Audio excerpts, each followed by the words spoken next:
Okay, one other thing that I briefly mentioned that we'll show you, these inserts can often be a little bit loose. You can hear that click probably. So what we do,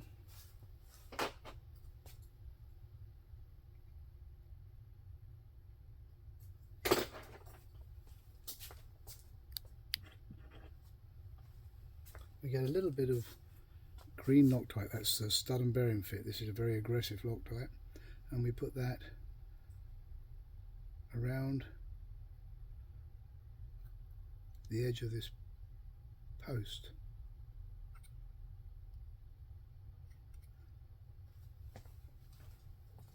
There's one more on the rear, so we do it around the rear one as well. And then we're going to let capillary action, if you guys remember that from school, do the job of wicking the green Loctite. Now this isn't the green easy flow Loctite, this is the green stud and bearing fit. This is the one, 638. And that will fix bearings that are loose in gearboxes on real cars. They've got like 10 or 15 thousandths, they're rattling around. You put it on a clean case, you clean the bearing, you put it in, assemble the case, let it dry overnight, take it back apart. You won't get the bearing out without heat. Okay, anyway, back to our smaller car. So the one thing I'm going to do is push that in. You may have heard the click. Push that one in, push that one in, and then set it to dry. So we'll do one more.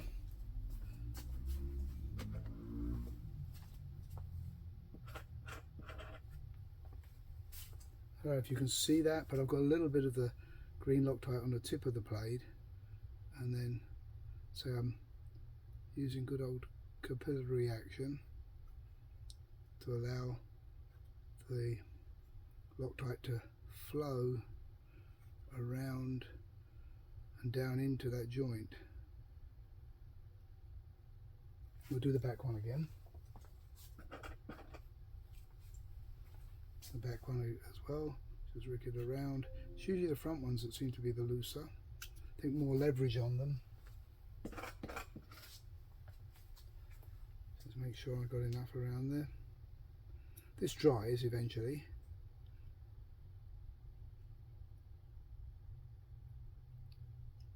And it will make it for a strong bond.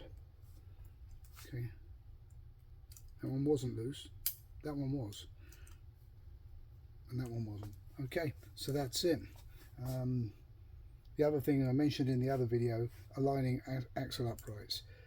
With the axle and the bearings in place, if you slacken off these 4 screws, put a little bit of Loctite on them, nip them gently up, and then press down between the axle and the chassis, that will align the uprights. If it doesn't, it means that the bearings are absolutely useless.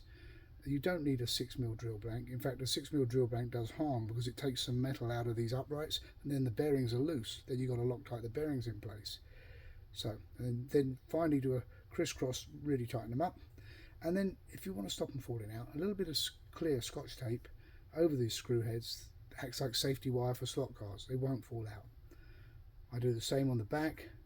I do the same on these screws that hold the chassis together, and these two here that hold the Y plate on, and these two at the back hold the Y plate on, this one here as well. And then you're ready to race. We already did setting gear mesh. Make sure you tighten these up, so you have to take this gear off to do that. Look at the spacing on the rear axle. Sometimes it's because one wheel isn't put in quite correctly. Maybe you'll need to put a slightly thinner spacer on, or machine down with a file of spacer.